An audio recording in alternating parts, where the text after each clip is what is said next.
सियाने जसा तो message open केला तिचे डोळे आता रागाने अगदीच बारीक झाले आणि तिने काहीशा रागातच तो मेसेज परत एकदा रीड केला.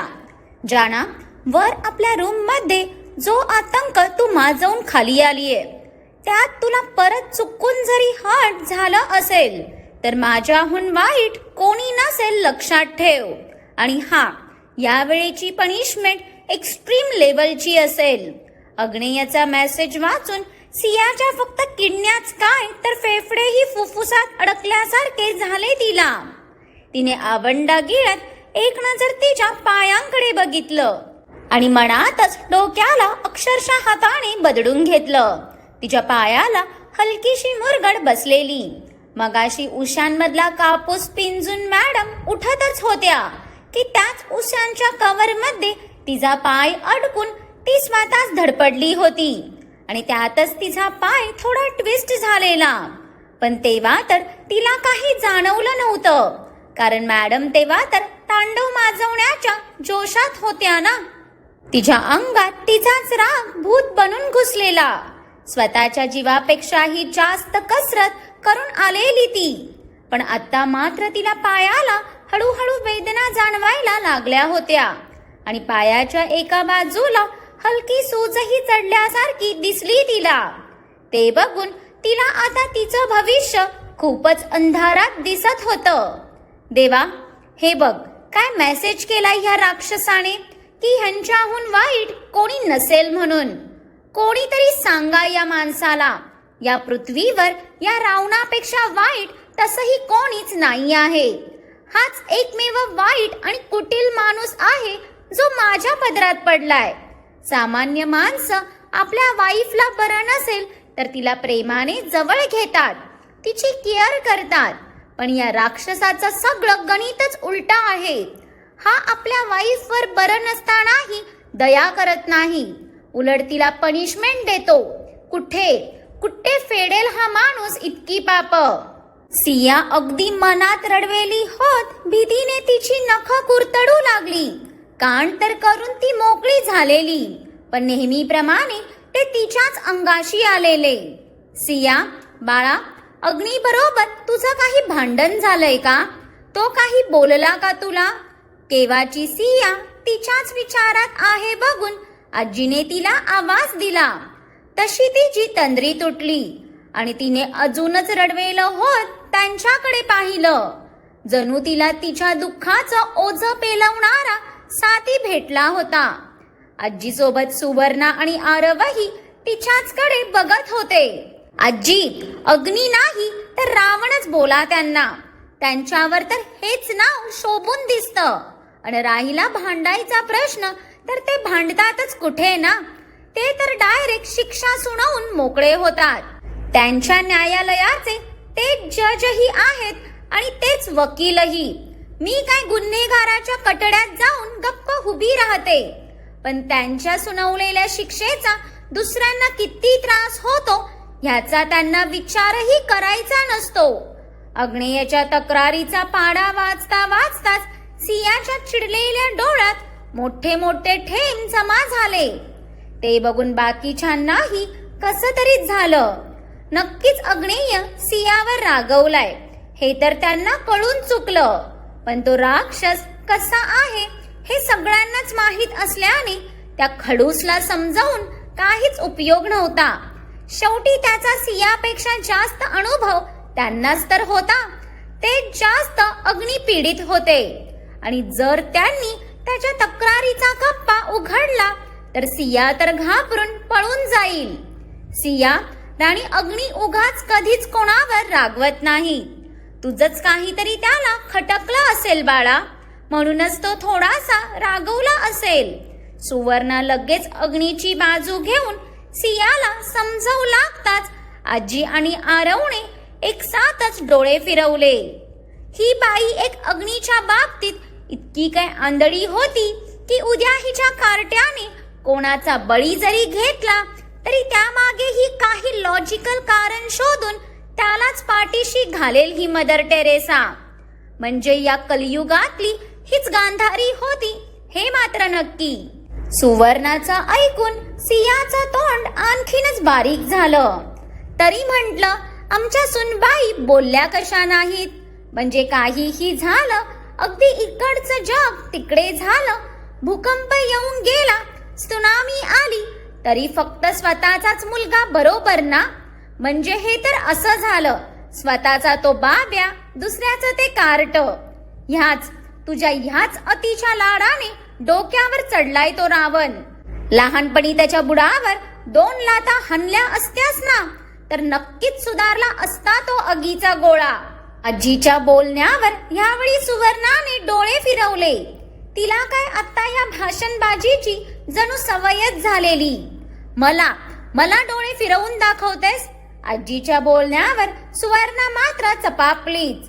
आपल्या सासूने बघितलं या विचारानेच तिने ओशाळून मानच खाली घातली.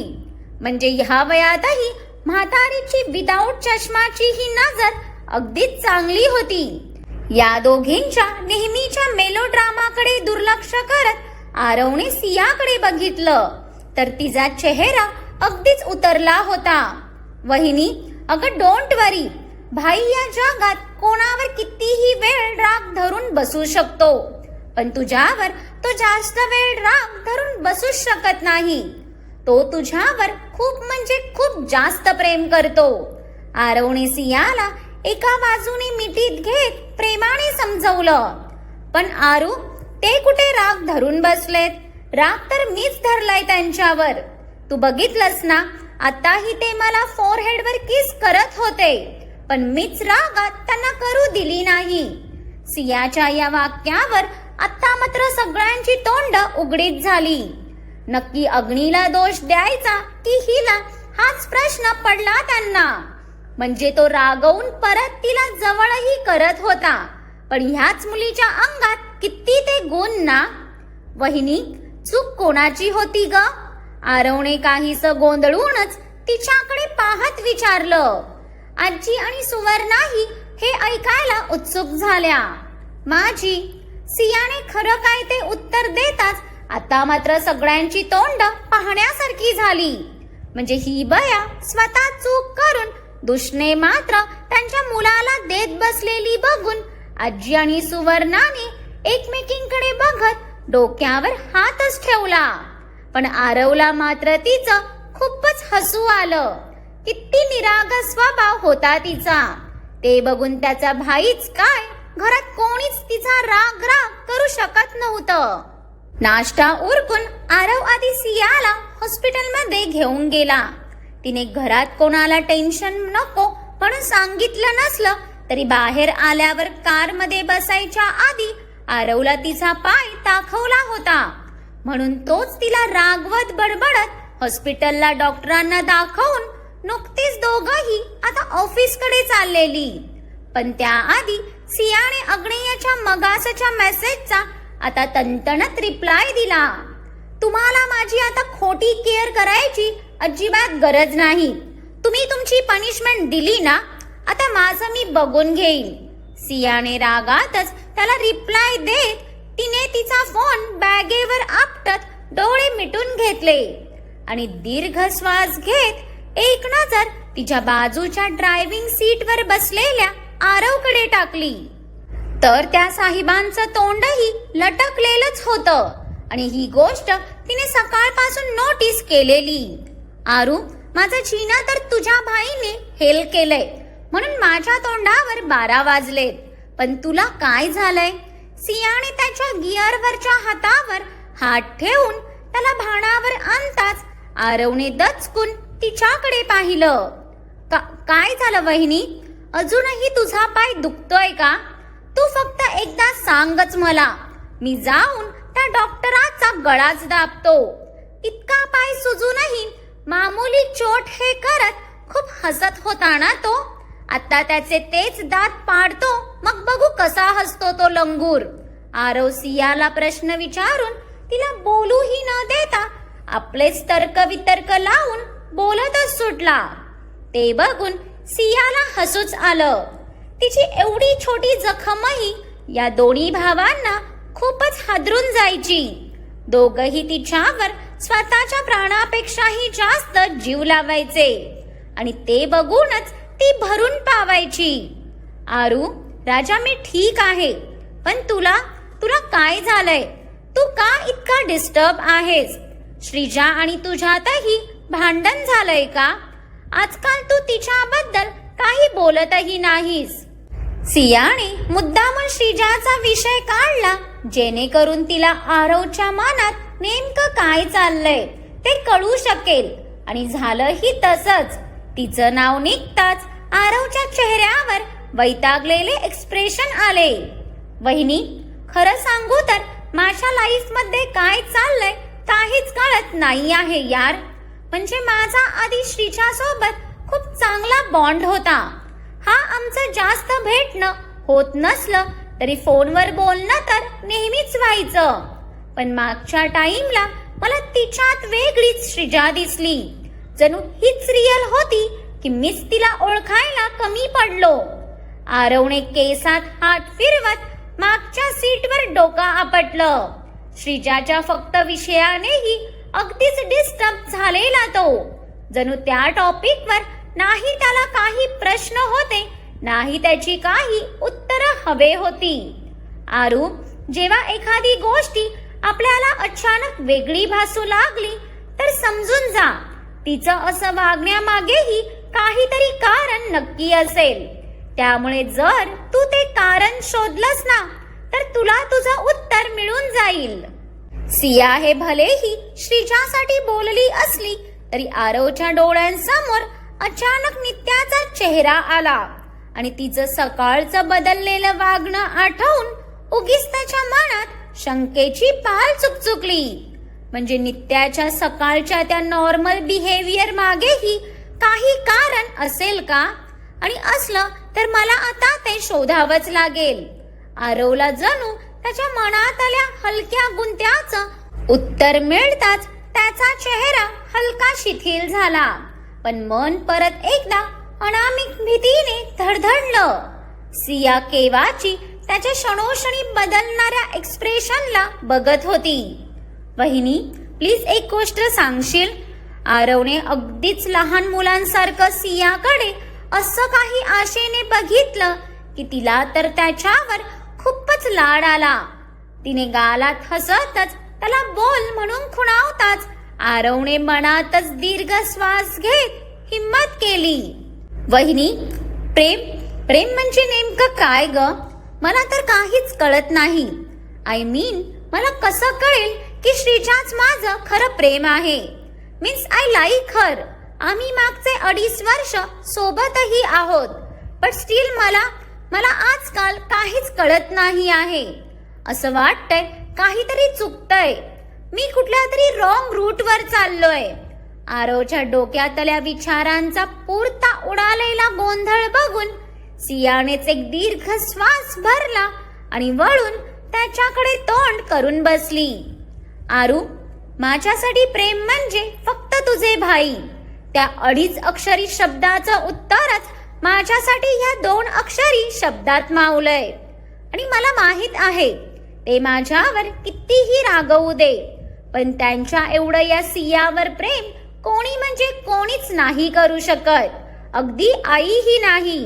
कारण ते माझ्या प्रेमासाठी हैवानियतची कोणतीही लिमिट क्रॉस करू शकतात. जर तुलाही श्रीजावर सगळ्या मर्यादा तोडून प्रेम करावं वाटलं ना तर समजून जा की ती तुझं खरं प्रेम आहे. तिचे अश्रू तुला खुपायला लागले आणि तिचं हसू तुला सुखवायला लागलं तर तुला तुझ्या प्रेमाचं उत्तर भेटून जाईल.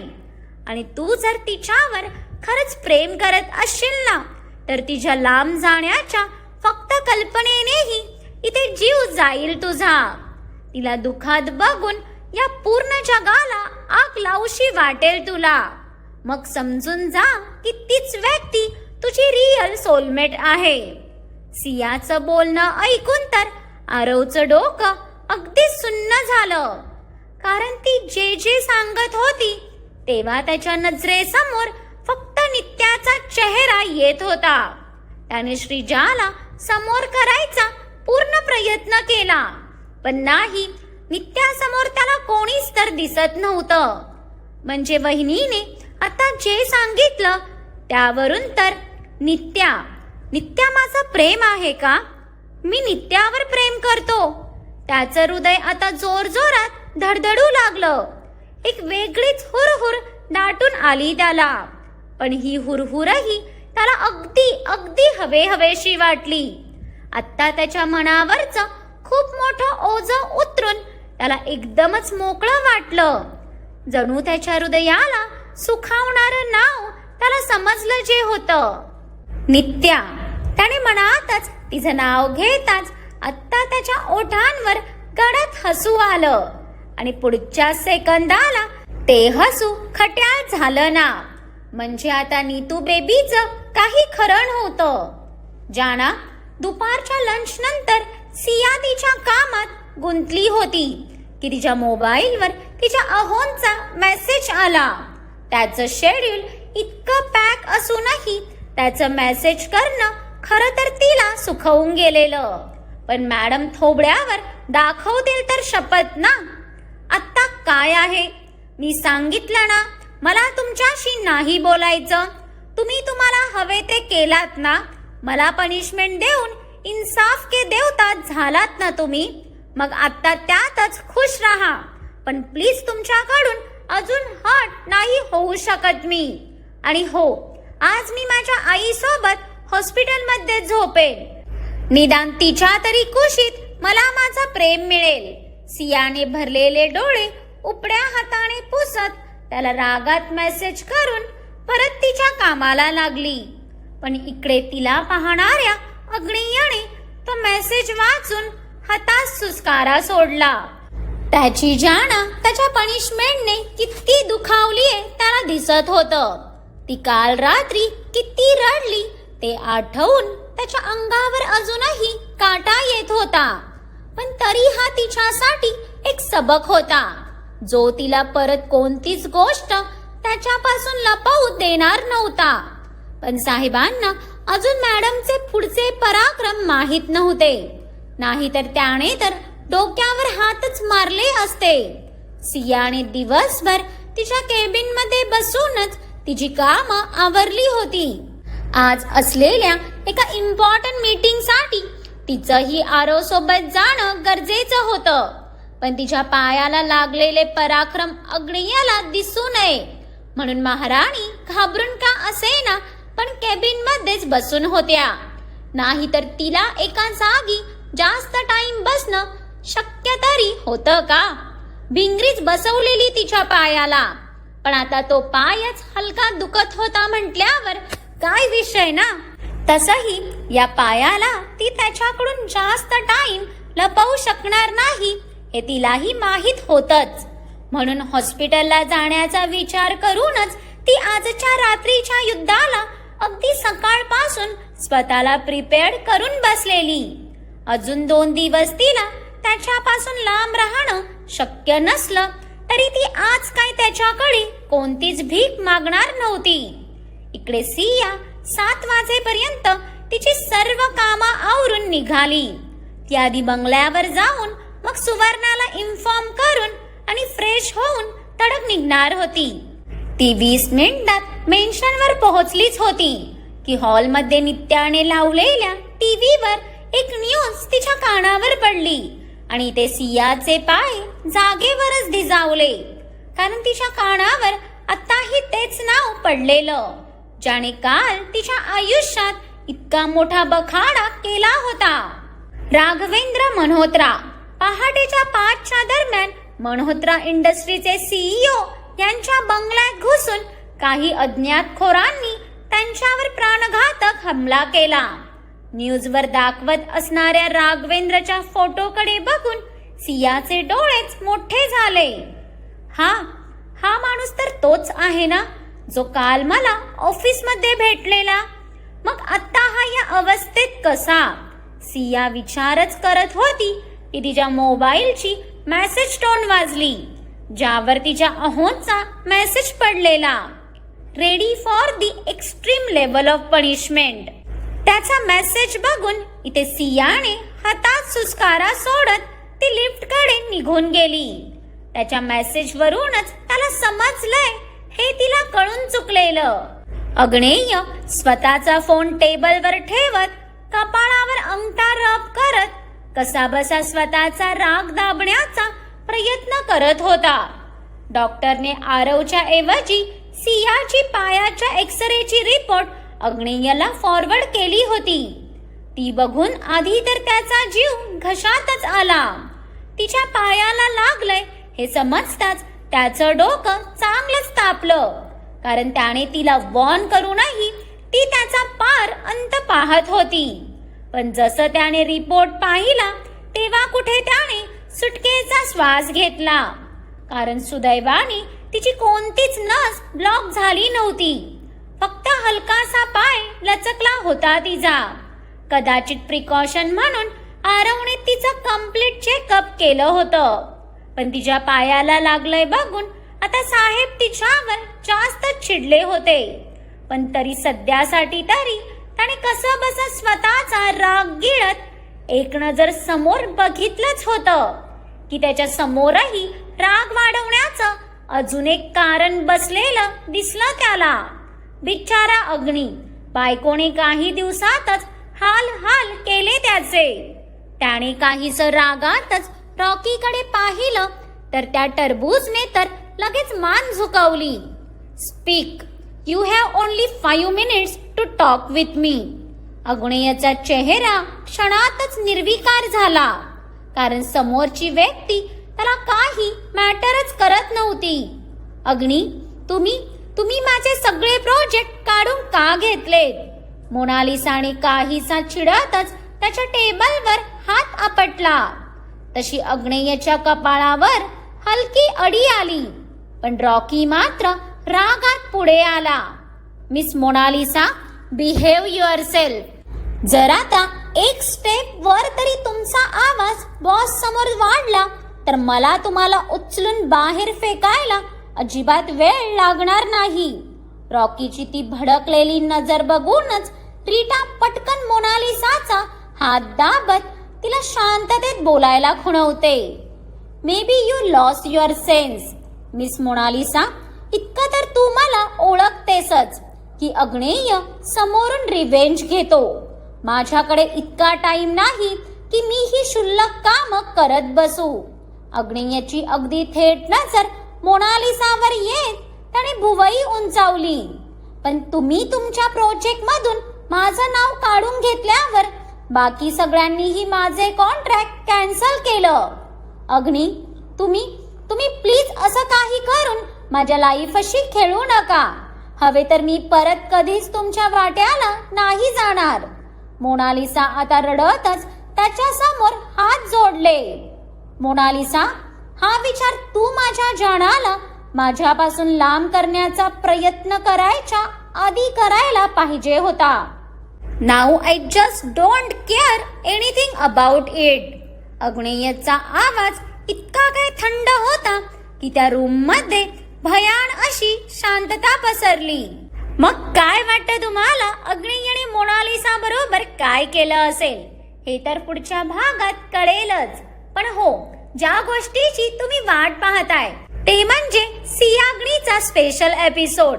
तो लवकरच उद्याच्या ह्याच्यामध्येही तुम्हाला भेटून जाईल. त्यामुळे पुढचा भाग बघायला विसरू नका. आणि आजचा भाग जर आवडला असेल तर लाईक आणि कमेंट करून कळवा. आणि खूप साऱ्या लोकांबरोबर शेअरही करा.